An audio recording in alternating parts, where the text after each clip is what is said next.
Hey guys, and welcome back to my YouTube channel. Is anybody watching the new Fallout series? I am obsessed. Please comment down below your favorite character, your favorite scenes, and just anything you love about it. In this video, I'm doing a vintage brush out while also talking about what people really thought would happen during a nuclear fallout. I've seen random videos of people finding fallout shelters underneath their 1950s homes. There's also this account on TikTok where this person opens foods from the fallout era and how the food can sometimes still look preserved to this day. So I've done a little bit of digging and let's get into the history. Imagine it's the 1950s. Women were perfecting their curls, men were mowing immaculate suburban lawns, and children were practicing how to survive the end of the world. This was the atomic age, but underneath the chrome kitchens and perfect lipstick, there was a real fear that everything could disappear in the flash of a light. And some people truly believed it might happen at any moment. When the United States dropped atomic bombs on Hiroshima and Nagasaki in August 1945, the world entered a new era overnight.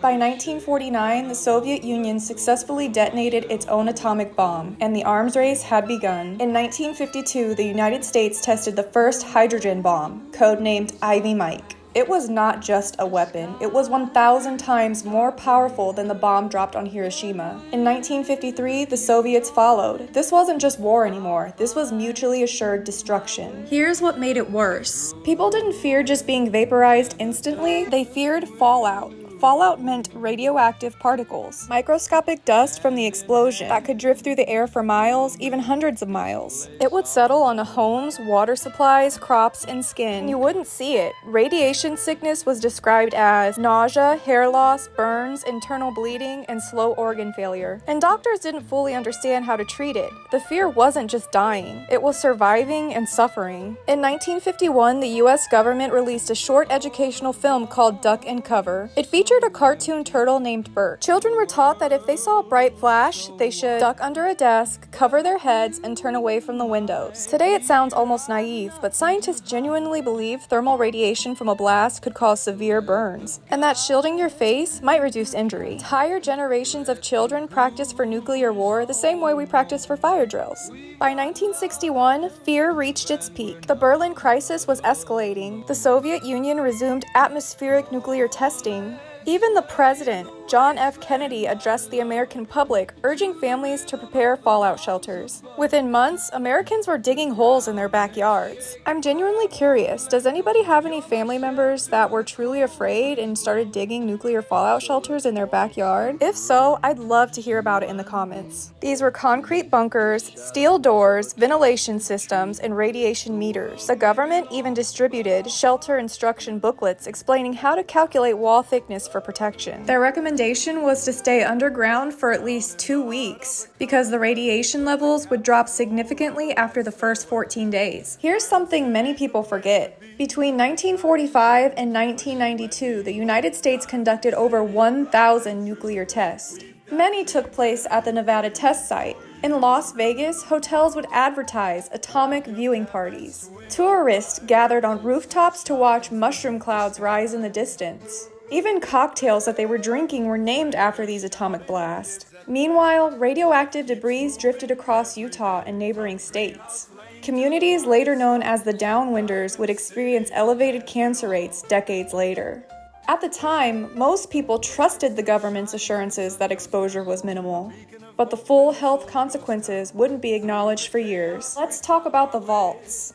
The idea of massive underground survival systems protecting select citizens became popular in science fiction.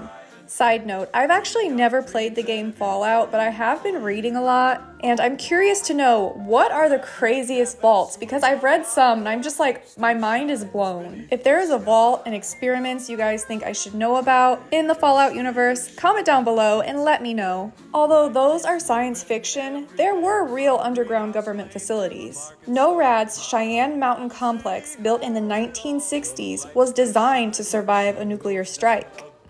Its blast doors weigh 25 tons. It was engineered to withstand shock waves and electromagnetic pulses. There were also continuity of government bunkers like the Greenbrier Bunker in West Virginia. secretly built to house members of Congress. So these weren't myths, they were contingency plans, but they weren't for everyone. I'm just gonna insert a few fallout shelters for you guys to look at. Some of these were massive, some of them were actually glammed out. Some of them had false sunlight installed, and some people thought just getting in their refrigerator would save them. I mean, it worked for Maximus.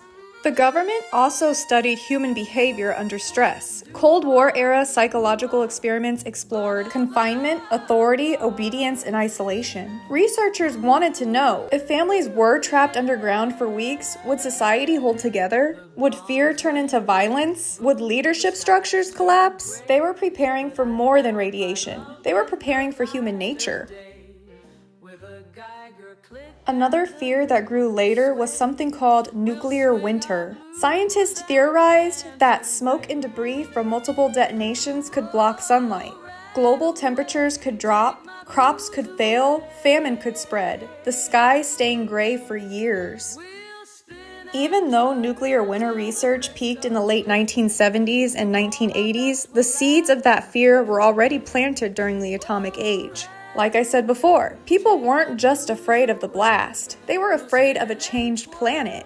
And yet, life went on. Women set their hair, families bought televisions, children rode bicycles. The same decade that feared annihilation also gave us rock and roll, suburban expansion, the space race, and consumer optimism. If you have a moment, I would love for you to comment your favorite 1950s and 1960s songs. I'm always on the lookout to add something new to my playlist. Also, this was the golden age of Hollywood.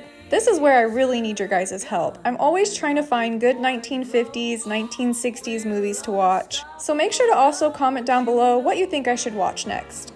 I will actually get back to your comments and let you know what I thought about your song or movie. Part of the atomic age that interests me the most isn't just the weapons. It's the fact that most people understood the stakes and still debated kitchen tile patterns. They calculated blast radiuses, then went grocery shopping. They built fallout shelters and complained about property taxes. There's something very steady about that, so I'm curious, if you had lived in the 1950s, would you have built a fallout shelter? Let me know, and I'll see you in the next video.